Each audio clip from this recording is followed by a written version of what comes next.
Good morning to everyone. Before starting the class, let me tell you one thing that right now I am having a cold and cough, so maybe my voice will be changed for you. So kindly adjust with the voice and let's start today's explanation. Today we will start our new chapter that is solid state. Hindi में ठोस अवस्था जो हमारा next chapter है हम start करने जा रहे हैं। दो चैप्टर अब आपके बचे हुए। लास्ट चैप्टर हमने जो है alcohol, phenol and ether complete किया था। अब हमारा एक चैप्टर बचा है सॉलिड स्टेट यानी ठोस अवस्था और एक बचा है इलेक्ट्रोकेमिस्ट्री यानी विद्युत रसायन। तो इसमें से हम स्टार्ट करने जा रहे हैं सॉलिड स्टेट। जब आप क्लास 11th में थे तो आपको एक चैप्टर पढ़ाया गया था स्टेट्स ऑफ मैटर, पदार्थ की अवस्थाएं, जिसमें आपको 3 स्टेट बताई गई थी मैटर की, पदार्थ की, सॉलिड, लिक्विड एंड गैस, ठोस, द्रव और गैस, तीनों में अंतर बताया गया था। तो जो इंट्रोडक्शन है वो तो मैं आपको नहीं दूंगा। देन इसके बाद हम लोगों ने क्लास 11th में गैसियस स्टेट यानी गैसीय अवस्था के बारे में पढ़ा था। तो अब हम क्लास 12th में पढ़ने जा रहे हैं सॉलिड स्टेट के बारे में यानी ठोस अवस्था के बारे में। तो ठोस क्या होते हैं? ठोस उन पदार्थों को कहते हैं या सॉलिड वो मैटर्स होते हैं जिनमें जो पार्टिकल्स होते हैं, किसी भी सब्सटेंस में जो पार्टिकल होते हैं वो बहुत पास पास होते हैं, क्लोज होते हैं एक दूसरे के, तो हम कहते हैं कि वो क्या होता है? सॉलिड स्टेट होता है। इसके कुछ एग्जांपल जो हैं आपके, जैसे वुड है और जैसे आयरन है, या ऐसी जितनी भी चीज़ें जिनका शेप फिक्स रहता है, साइज जो होता है फिक्स होता है और वॉल्यूम फिक्स रहता है, उन्हें हम ठोस कहते हैं, उन्हें सॉलिड कहते हैं। बट यहाँ पर हम डिटेल में पढ़ने वाले हैं कि आखिर सॉलिड स्टेट क्या होती है, कितने टाइप की होती है और उन टाइप्स में क्या डिफरेंस होता है, फिर उसकी कुछ जनरल प्रॉपर्टी जैसे गैसीय स्टेट में पढ़ा था, कुछ लॉस थे हमारे पास, वो सारी चीज़ें हम लोग यहाँ पर पढ़ेंगे। तो पहले तो मैं बता देता हूँ कि इस चैप्टर में हमें पढ़ना क्या क्या है। तो सबसे पहले सॉलिड स्टेट जो ये चैप्टर है इसमें हमें दो तरह के सॉलिड पढ़ने हैं, जिसमें एक होता है आपका क्रिस्टलाइन सॉलिड जिसे हम क्रिस्टलीय ठोस कहते हैं, और दूसरा होता है हमारा नॉन क्रिस्टलाइन सॉलिड जिसे हम कहते हैं हमारा अक्रिस्टलीय ठोस। तो अक्रिस्टलीय ठोस और क्रिस्टलीय ठोस यानी क्रिस्टलाइन सॉलिड और नॉन क्रिस्टलाइन सॉलिड में डिफरेंस क्या होता है? बेसिक डिफरेंस मैं बहुत बार क्लास में बोल चुका हूँ। बेसिक डिफरेंस जो होता है दोनों के बीच वो ये होता है कि सॉलिड क्रिस्टल्स में, क्रिस्टलाइन सॉलिड क्रिस्टल्स में जो ये आप यूनिट्स देख रहे हैं, आप जो स्मॉलेस्ट पार्टिकल देख रहे हैं जिनसे मिल करके कोई भी मैटर बनता है, वो अपने एक रेगुलर पैटर्न पर अपनी एक फिक्स प्लेस पर पाए जाते हैं। फॉर एग्जाम्पल, अगर मैं आपको कहूँ कि NaCl घरों में हम लोग यूज़ करते हैं, सोडियम क्लोराइड, NaCl का एग्जांपल लूँ तो NaCl मिलकर के कैसे बना होगा? जब Na का एक एटम Cl के एक एटम के साथ कंबाइंड होगा। तो ये जो NaCl होता है हमारे घरों में, ये क्रिस्टल फॉर्म में होता है। क्यों होता है क्रिस्टल फॉर्म में? क्योंकि क्रिस्टल वो होते हैं जिनमें जो यूनिट्स होती हैं, स्मॉलर यूनिट्स होती हैं, जो इनकी इकाइयाँ होती हैं सबसे छोटी, जिन्हें हम परमाणु भी कहते हैं, वो एक निश्चित स्थान पर पाए जाते हैं। इनका अपना एक निश्चित क्रम होता है एक दूसरे से जुड़ने का, और जब ये एक निश्चित स्थान पर रहकर एक निश्चित क्रम से एक दूसरे से जुड़ते हैं, एक फिक्स्ड स्पेस पर प्रेजेंट होकर के, एक फिक्स पॉइंट पर प्रेजेंट होकर के एक दूसरे से एक पैटर्न में जुड़ते हैं, तो ये एक फिक्स्ड शेप का फॉर्मेशन करते हैं। जो आकार बनता है वो भी निश्चित होता है, और उससे जो हमें ठोस आकृति प्राप्त होती है, सॉलिड फिगर जो मिलती है, वो क्रिस्टलाइन होती है नेचर में। फॉर एग्जाम्पल यहाँ पर मैंने ये एक सर्कल Na का ले लिया। तो अब इसके बाद जो दूसरा क्रिस्टल मतलब मॉलिक्यूलर स्पीसीज जो होगी वो Cl की होगी। फिर ऐसे यहाँ पर अगला Na होगा, फिर Cl होगा, फिर Na होगा, फिर Cl होगा, और नीचे यहाँ पर अगर हम बात करें तो यहाँ पर अब देखिए यहाँ Na आ चुका है, तो अब इसके नीचे क्या आएगा? Cl आएगा। इधर Cl ऊपर आ चुका है तो नीचे क्या आएगा? Na आएगा। इधर ऊपर Na है तो Cl। तो ये एक रेगुलर पैटर्न इस तरह से बनता है, और हमें हमारे सामने इस तरह से क्रिस्टल जो है वो मिलेगा, जिसे हम NaCl यानी सोडियम क्लोराइड का क्रिस्टल कहेंगे। मीन्स आप अपने घर में जाइए, नमक का डिब्बा खोलिए, एक दाना उठाइए, उस एक दाने में आपको भी पता है कि बहुत सारे पार्टिकल, बहुत सारे मॉलिक्यूल प्रेजेंट होंगे NaCl के। तो वो NaCl के जो मॉलिक्यूल हैं वो एक दूसरे से कुछ इस पैटर्न में क्या होंगे? कंबाइंड होंगे, और एक 3D शेप आपको मिलता है, एक त्रिविमीय आकृति का दाना नमक का आपको दिखेगा। इसी तरह से आपकी शुगर्स जो होती हैं वो भी क्रिस्टलाइन होती हैं। वहीं पर अगर हम एक अक्रिस्टलीय पदार्थ की बात करें, एक नॉन क्रिस्टलाइन सब्सटेंस की बात करें, तो इसमें ऐसा कोई रेगुलर पैटर्न नहीं पाया जाता है। मींस वहां पर अगर हम बात करें तो जो स्मॉलर यूनिट होंगी उसमें कोई पैटर्न नहीं होगा कि यहाँ पर एक एटम के बाद दूसरा एटम जो है वो फिक्स प्लेस पर प्रेजेंट होगा। ये एट रैंडम कहीं पर भी प्रेजेंट हो सकते हैं, और इसीलिए इनका जो शेप होता है, इनका जो साइज होता है, वो फिक्स नहीं होता है।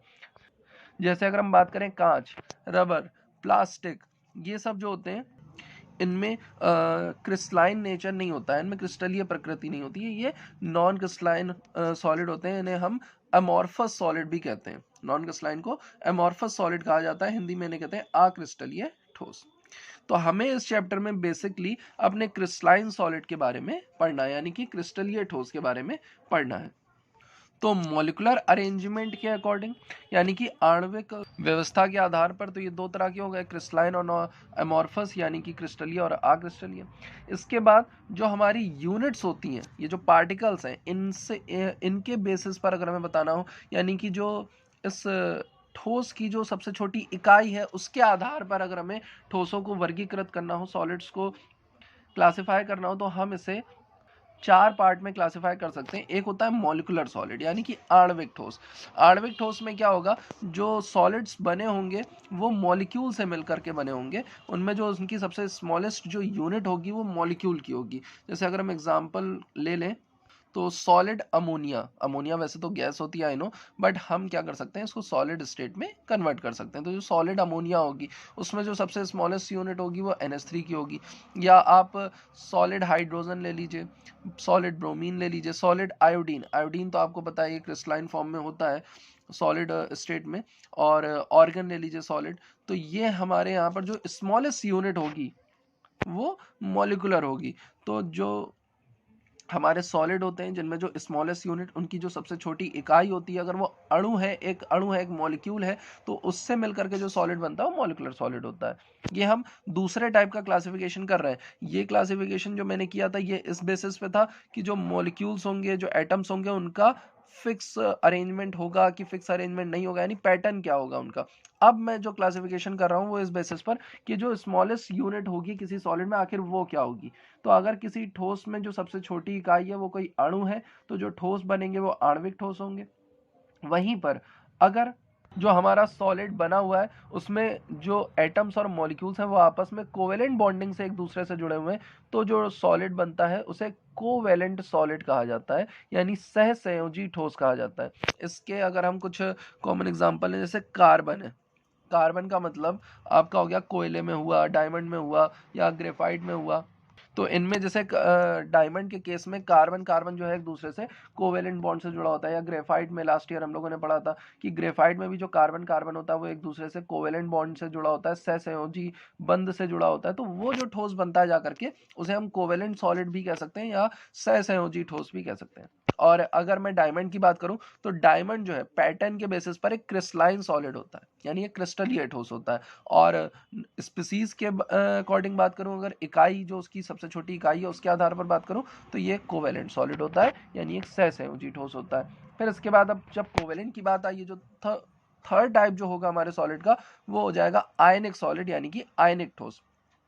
आयनिक सॉलिड क्या होगा, ऐसा सॉलिड जिसमें जो एटम्स हैं, जो सबसे स्मॉलेस्ट जो यूनिट है वो एटम या मॉलिक्यूल ना होकर के क्या होगी, आयंस होंगे। जिसका एक एग्जांपल आपके सामने लिखा हुआ है NaCl, NaCl में Na+Cl- Na+Cl- जो सॉलिड बनता है वो आयन से मिलकर के बनता है। NaCl के अलावा अगर आपको और एग्जांपल लेना है, कार्बन टेट्राक्लोराइड ले लीजिए आप, और KNO3 है, NaNO3, सोडियम नाइट्रेट है, पोटेशियम नाइट्रेट, ये सब कुछ ऐसे एग्जाम्पल हैं जो आयनिक सॉलिड होते हैं, यानी आयनिक ठोस होते हैं, क्योंकि यहाँ पर जो सबसे छोटी इकाई होती है वो आयन होती है। इसके बाद जो फोर्थ हमारे सॉलिड है वह है मेटेलिक सॉलिड। मेटेलिक सॉलिड में जो स्मॉलेस्ट यूनिट्स होती हैं, जो स्मॉलेस्ट इकाई होगी जो सबसे छोटी, वो एटम्स होते हैं, यानी परमाणु होते हैं, जिसमें जो हमारे परमाणु हैं, जो एटम्स हैं, वो मेटेलिक बॉन्ड यानी धात्विक बंधों से एक दूसरे से क्या होते हैं, जुड़े होते हैं। जैसे अगर हम इसके एग्जांपल की बात करें तो आयरन है, कॉपर है। भाई आयरन में जैसे एक आयरन का मैं पीस उठाऊं तो इसमें केवल एक आयरन का एटम तो होगा नहीं, कई सारे आयरन के एटम एक दूसरे से जुड़े होंगे। तो मेटल मेटल के बीच में जो बॉन्डिंग होती है, धातुओं के बीच में जो बंध बनता है, उन्हें मेटेलिक बॉन्ड कहते हैं, यानी धात्विक बंध कहते हैं। और इनसे जो सॉलिड्स बनते हैं उन्हें हम मेटेलिक सॉलिड यानी धात्विक ठोस कहते हैं। तो ये थे हमारे types of solids on the basis of smallest unit और कंस्टिट्यूएंट यूनिट्स, यानी कि जिन इकाइयों से, जिन छोटी इकाइयों से मिलकर के ठोस बन रहे हैं उनके आधार पर ये चार प्रकार के होते हैं: आणविक, सहसंयोजी, आयनिक और धात्विक, molecular, covalent, ionic and metallic. और पैटर्न के बेसिस पर, यानी जो इकाइयां एक दूसरे से जुड़ रही हैं वो एक व्यवस्थित क्रम में जुड़ रही हैं कि नहीं। अगर जुड़ रही हैं तो क्रिस्टलाइन होंगे यानी क्रिस्टलीय ठोस होंगे, अगर नहीं जुड़ रही हैं तो नॉन क्रिस्टलाइन यानी कि एमॉर्फस सॉलिड या अक्रिस्टलीय ठोस वो होंगे। तो ये था हमारा क्लासिफिकेशन ऑफ सॉलिड्स। इसके बाद हमारा नेक्स्ट टॉपिक है क्रिस्टल एंड क्रिस्टल सिस्टम, यानी कि क्रिस्टल तथा क्रिस्टल निकाय। तो जैसे जो हमारे क्रिस्टलाइन सब्सटेंस होते हैं, जो क्रिस्टलाइन सॉलिड होते हैं, उनका एक जो छोटा सा पार्ट हम लेंगे। जैसे अगर हम नमक की भी बात करें तो नमक जो हमारे घरों में आता है दानेदार नमक होता है, स्मॉल पीस में होता है। लेकिन ये शुरू से तो स्मॉल पीस में रहा नहीं होगा, अगर बना होगा फॉर सपोज कोई बड़ा पीस है, उसका नमक का जो टुकड़ा है वो एक बड़ा सा पीस है, तो वो हमारा एक क्रिस्टलाइन सब्सटेंस कहलाएगा, यानी क्रिस्टलीय पदार्थ कहलाएगा। फॉर सपोज आप लेबोरेटरी में बनाते हैं अगर नमक, तो ज़रूरी नहीं कि उसका आप एक एक छोटा सा क्रिस्टल ही बना रहे हैं, वो तो एक क्लस्टर होगा, एक समूह में बनेगा, एक ग्रुप में बनेगा। तो उस समूह का, पूरे पदार्थ का जो एक छोटा सा भाग होगा, एक छोटा सा पार्ट होगा, उसे हम उसका एक क्रिस्टल कहेंगे। और ये जो क्रिस्टल होता है ये बहुत छोटी छोटी यूनिट से मिलकर बना होता है। इन छोटी छोटी यूनिट्स को हम केमिस्ट्री में यूनिट सेल्स यानी कि एकक सेल कहते हैं, एकक सेल। जैसे हम सबको पता है कि हमारी जो शरीर की संरचना है, हमारे बॉडी का जो स्ट्रक्चर है, ये बहुत छोटे छोटे स्मॉलेस्ट पार्टिकल से मिलकर बना है, जिन्हें हम सेल्स कहते हैं, कोशिकाएं कहते हैं। तो ये वाली कोशिकाएं तो नहीं है। और जैसे हमारे घरों में घर कैसे बनता है, एक एक ईंट को बना करके बनता है, ऐसे ही एक जो क्रिस्टल होता है वो बहुत स्मॉल स्मॉल यूनिट से, स्मॉल स्मॉल पार्टिकल से मिलकर के बना होता है। तो किसी भी क्रिस्टल की जो एक स्मॉल पार्टिकल होता है, जिसकी कई इकाइयां मिलकर, जिसकी कई यूनिट्स मिलकर के, रिपीटिंग यूनिट्स मिलकर के एक क्रिस्टलाइन सब्सटेंस का फॉर्मेशन करती हैं, उसको हम एकक सेल या यूनिट सेल कहते हैं। तो किसी भी क्रिस्टलाइन सब्सटेंस की जो एक यूनिट सेल होगी, एक एकक इकाई, जो सबसे छोटी इकाई होगी, उसमें सबसे पहले तो वो एक सॉलिड होगी, सॉलिड शेप होगी। तो सॉलिड में आपने मैथ्स में कुछ शेप्स पढ़े होंगे, जैसे सिलेंडर होता है सॉलिड, और स्फेयर होता है, आपका क्यूब होता है, क्यूबॉइड होता है यानी घन होता है, घनाभ होता है, गोला होता है, बेलन होता है, शंकु होता है। तो उनके अपने कुछ भाग होते थे, जैसे फेस होता था जिसे हम फलक कहते हैं, एज होता था जिसे हिंदी में कोर कहा जाता है, उनका अपना एक एंगल होता था, एक्सियल एंगल, जिसे इंटरफेशियल एंगल या फिर अंतराफलकीय कोण कहते थे। तो उन सारी चीज़ों के बारे में मैं एक छोटा सा एक्सप्लेनेशन दे देता हूँ। जैसे फॉर सपोज मैं क्यूब बनाऊँ, तो क्यूब में जो एक प्लेन सरफेस होती है, ये सरफेस जो है, ये आपको पता है मैथ्स में ये सरफेस दो तरह की होती थी, एक प्लेन सरफेस होती थी, एक कर्व्ड सरफेस होती थी। बस हम यहाँ पर एक क्यूब की अगर बात करें तो ये जो प्लेन सरफेस आप देख रहे हैं 2D, इसको हम कहते हैं फेस। इसको फेस यानी क्या कहा जाता है, फलक कहा जाता है।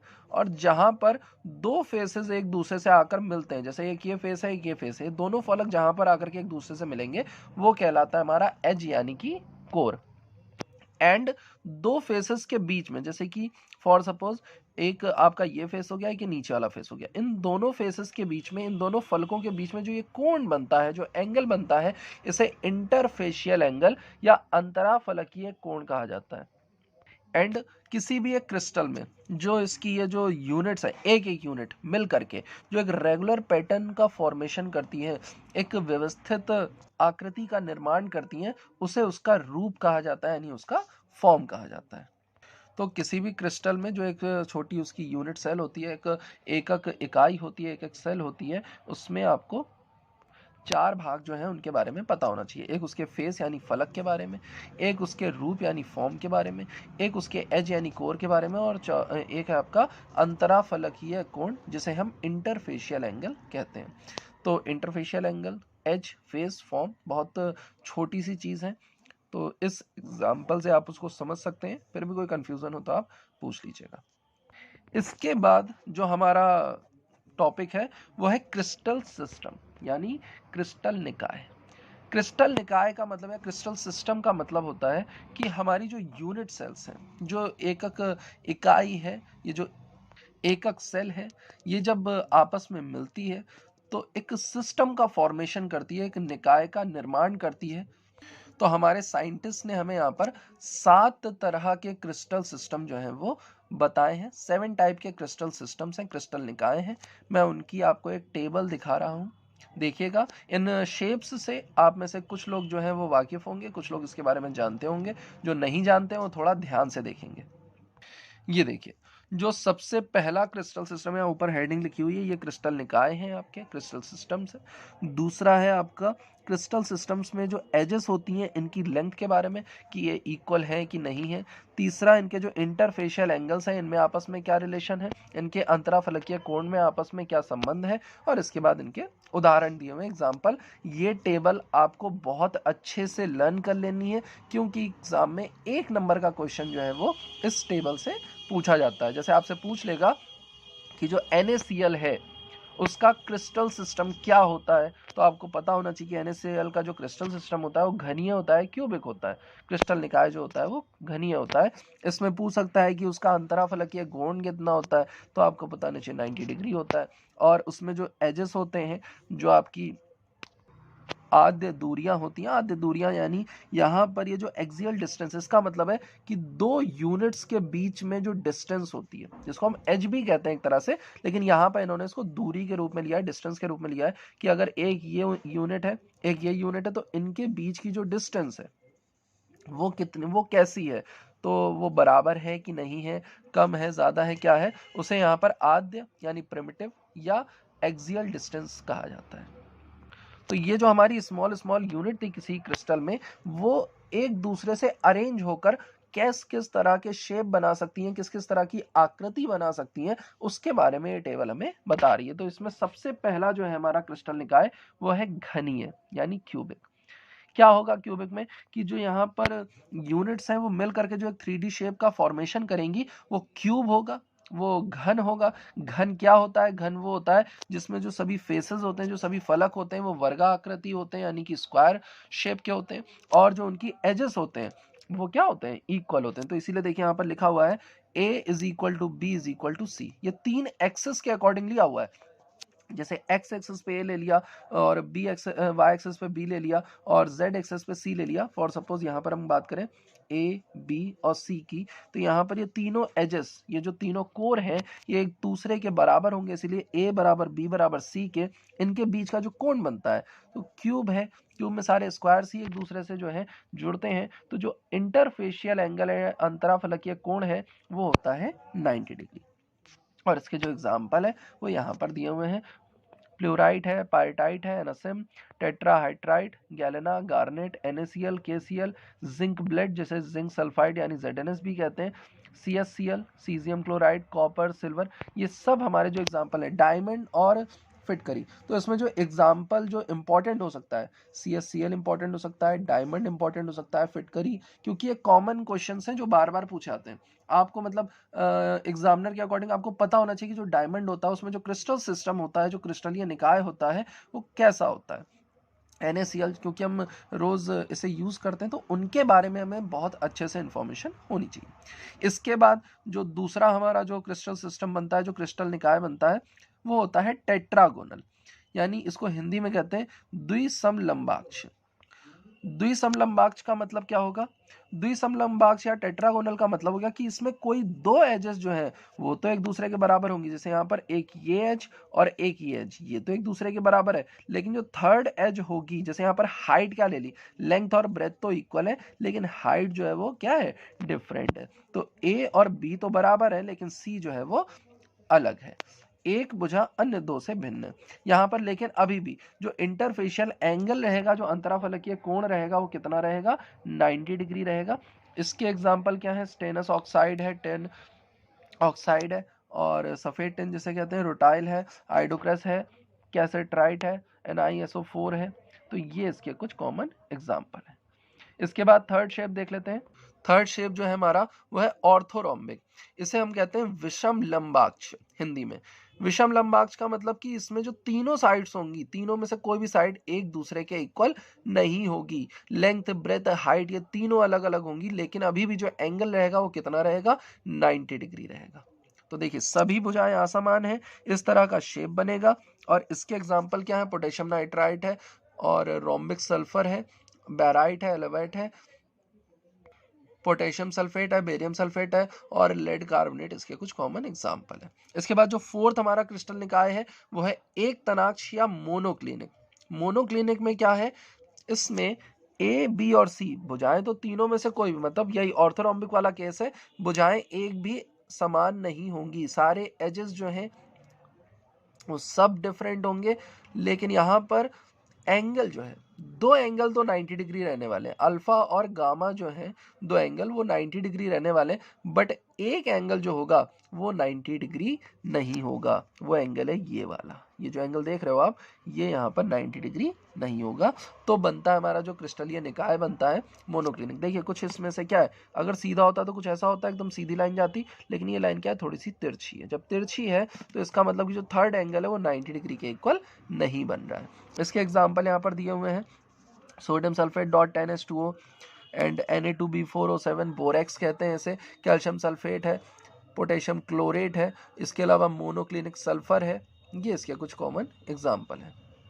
देखिए यहाँ पर इसने अलग से दिखाया हुआ भी है कि ये जो एंगल, जैसे ये देखिए ये वाला एंगल आपको 90 से कम लगेगा, तो वहीं पर ये वाला एंगल जो है वो 90 से ज़्यादा, यहाँ पर ये एंगल 90 से ज़्यादा लग रहा है तो ये 90 से कम हो जाएगा। माने दो एंगल तो 90 डिग्री होंगे, लेकिन जो थर्ड एंगल होगा वो 90 के इक्वल नहीं होगा, या तो 90 से ज़्यादा होगा या कम होगा। इसके बाद आते हैं ट्राइक्लिनिक यानी त्रिंताक्ष, पांचवा फिगर है हमारा। इसमें क्या है, कोई भी एंगल 90 डिग्री के इक्वल नहीं होगा और कोई भी साइड आपस में इक्वल नहीं होगी। इसके एग्जांपल यहाँ पर कॉपर सल्फेट, जैसे ब्लू विट्रियोल भी कहते हैं हम, K2Cr2O7, potassium dichromate, H3BO3, boric acid, microcline, kainite, ये इसके कुछ कॉमन एग्जाम्पल हैं, कुछ उदाहरण हैं। इसके बाद जो सिक्स्थ शेप हो सकती है वो होती है हमारी हेक्सागोनल, यानी कि यहाँ पर जो बेसेस होंगे ऊपर नीचे वाले, ये कैसे होंगे, ये हेक्सागोनल, मतलब पूरी यूनिट जो है वो हेक्सागोनल ही दिखने वाली है। हेक्सागोनल में क्या होता है, यहाँ पर हेक्सागोन की जो साइड्स होंगी वो तो इक्वल हो जाएंगी, तो इसमें ए और बी दो साइड जो है वो क्या होंगी, इक्वल होंगी, लेकिन जो थर्ड साइड होगी माने हाइट की अगर हम बात करें, ये क्या होगी, डिफरेंट होगी। ये जो एजेस देख रहे हैं और ये, मतलब ये दोनों एजेस क्या होंगी, ये एक दूसरे के इक्वल, ठीक है, लेकिन जो थर्ड साइड है वो क्या होगी, डिफरेंट होगी। ये सारी आपस में इक्वल है, लेकिन थर्ड साइड जो है वो अनइक्वल हो जाती। बट यहाँ पर दो एंगल, जैसे ये एंगल जो देख रहे हो आप, ये कितना होगा, 90 होगा, और ये वाला जो एंगल देख रहे हो भाई, इस फेस और इस फेस के बीच में, या इस फेस और ऊपर वाले फेस के बीच में तो 90 डिग्री एंगल बन रहा है, बट ये फेस एंगल, इंटरफेशियल एंगल अगर आप देखोगे तो कितना बनेगा, 120 डिग्री। तो यहाँ पर दो एंगल जो होते हैं अल्फा और बीटा वो तो 90 डिग्री होते हैं, लेकिन जो गामा होगा वो 120 डिग्री होगा। इसके एग्जाम्पल है ग्रेफाइट। आई थिंक कि आपको एग्जाम्पल याद आ गया होगा, लास्ट ईयर जब हमने ग्रेफाइट का स्ट्रक्चर पढ़ा था तो उसमें हेक्सागोनल ज्योमेट्री जो है बनती थी, और बीच में जो है weak van der of Waals forces पाई जाती थी कार्बन एटम्स के बीच में, और एक कार्बन एटम जो है वो 3 डिफरेंट कार्बन एटम से कंबाइंड होता था, तो वही यहाँ पर एग्जाम्पल में दिया हुआ है। इसके अलावा zinc oxide, cadmium sulphide, silica carbide और सिल्वर आयोडाइड, ये भी इसके कुछ एग्जाम्पल हैं। मेटल में मैग्नीशियम, जिंक, कैडमियम, वो भी इसी शेप को फॉलो करते हैं। इसके बाद फोर्थ जो हमारा क्रिस्टल सिस्टम है, चौथा जो क्रिस्टल निकाय है वो है रोम्बोहेड्रल यानी कि त्रिकोणीय। ये ट्राइगोनल होता है, रोम्बोहेड्रल होता है। इसमें जो साइड्स होती हैं ABC, ये तो तीनों इक्वल होंगी, क्योंकि रोम्बस क्या होता था, याद करिए, रोम्बस जो होता है वो स्क्वायर के जैसा होता है कि सारी साइड्स तो इक्वल होती हैं, बट जो एंगल होता था रोम्बस में वो 90 डिग्री नहीं होता था। तो यहाँ पर क्या होगा, क्योंकि ये रोम्बस की 3D फिगर है, रोम्बोहेड्रल, ये रोम्बस नहीं है, रोम्बोहेड्रल है, तो यहाँ पर जो तीनों साइड्स होंगी, तीनों एजेस जो कोर है वो उनकी लंबाई तो बराबर है, लेकिन जो एंगल है उनमें से दो एंगल जो है वो 90 डिग्री रहेंगे, बट जो थर्ड एंगल होगा वो 90 डिग्री नहीं होगा। माने जो दो में जो तीन एंगल बन रहे हैं फेसेस को मिलाने पर, तो दो 90 रहने वाले हैं, बट ये थर्ड एंगल जो है आपको दिख रहा होगा थोड़ा सा झुका हुआ है जैसे इधर, तो ये 90 डिग्री नहीं रहेगा। इसके भी एग्जाम्पल यहाँ पर दिए हैं, आप इनको पढ़ सकते हैं। ऐसे क्वार्ट्स है, मैग्नेसाइट है, तो ये थे हमारे 7 तरह के क्रिस्टल निकाय। एक बार फिर से बता देता हूँ, क्रिस्टल निकाय ने क्रिस्टल सिस्टम का मतलब है कि जो यूनिट होती है हमारी, जिनसे मिलकर के क्रिस्टल बनना है, वो यूनिट किस तरह से 3D अरेंजमेंट बना रही, कौन सा 3D शेप बना रही है। जो मैथ्स में आपने पढ़े हुए हैं उसी में से कुछ 3D शेप यहाँ पर हमारे पास 7 3D शेप बनते हैं। वो सातों 3D शेप यहाँ पर, सातों त्रिविमीय आकृतियां आपको बताई गई हैं और उनके बारे में आपको बताया गया है। आज के लिए इतना ही एक्सप्लेनेशन। यहाँ तक आपको कोई भी पॉइंट नहीं समझ में आया है तो आप नेक्स्ट क्लास में उसे पूछ सकते हैं। Okay class, thank you.